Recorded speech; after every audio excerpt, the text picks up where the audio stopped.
Hey friends, early in my banking career, I had a manager who told me when dealing with an upset client, never use these two particular words.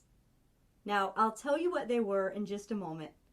But first, even if you don't deal with clients on a regular basis, most of us deal with people in some form or fashion every day, whether it's business or personal.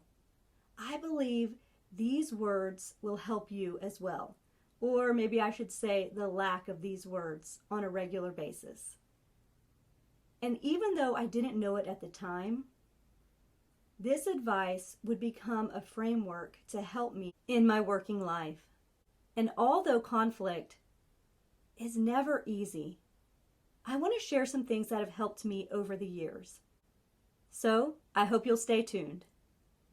It might sound too simple to be of any significance, but the two words my manager told me to avoid all those years ago were these: I understand. On the surface, the phrase sounds like a natural response in working toward a mutual solution. But when someone is facing a difficult season of hardship or heartache, the words can have an opposite effect.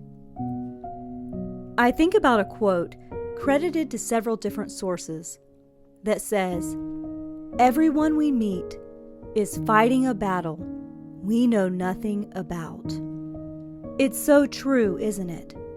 As much as I might believe I understand, or even want to understand what you're going through, or what an upset client is going through, the truth is, I don't. Because I've never walked in those shoes. And in the heat of the moment, it's better to leave some words unsaid. But how should we respond instead?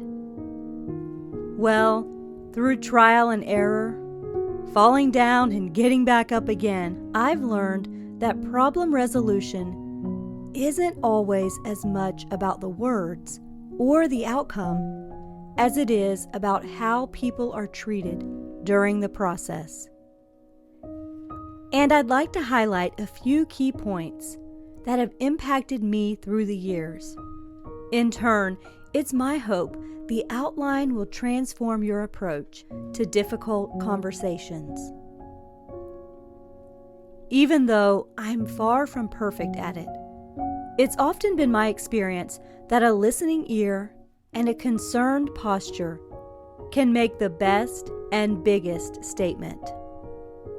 No two conversations may ever be exactly the same, but embracing a subtle mindset shift changes everything. When we slow down long enough to pause, reflect, and consider, sometimes an answer is revealed in the waiting that may never have been found in the rushing ahead. In light of this, I developed an acronym intended to help us pause in the very literal sense of the word and as a useful tool for easy association. I hope it resonates with you, whether you're dealing with a tough topic, an uncomfortable encounter, or even a casual conversation. Choose to pause. Pay attention to the underlying message. It's not always easy to articulate what's going on beneath the surface. And those across the table face the same struggles we do.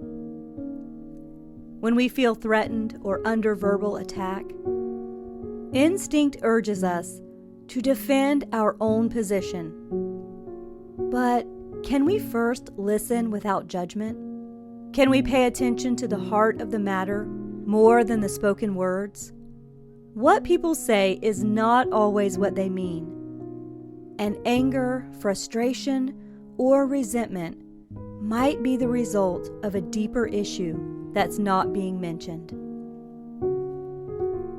Acknowledge the pain or frustration on the other side. To validate another person's feelings and their own perception of an experience holds remarkable power. Whether right or wrong, they see it from their perspective, and so often, people simply want to know someone else cares.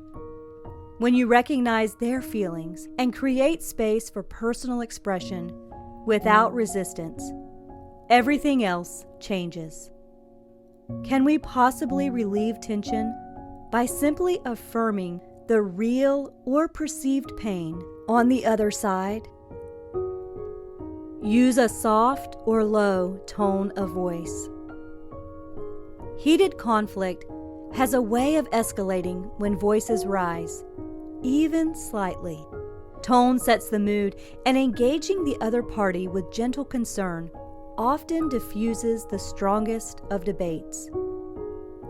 James 3:18 tells us the fruit of righteousness is sown in peace of them that make peace. And in verse 17, we learn the wisdom from above is first pure, then peaceable, and gentle. In the face of adversity, can we choose to yield and cling to the wisdom of gentleness? Surrender preconceived notions.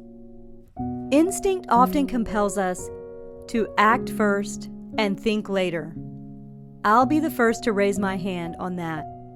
It can become second nature to move forward based on a preconception.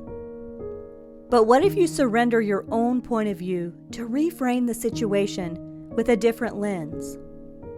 Listen, think, respond.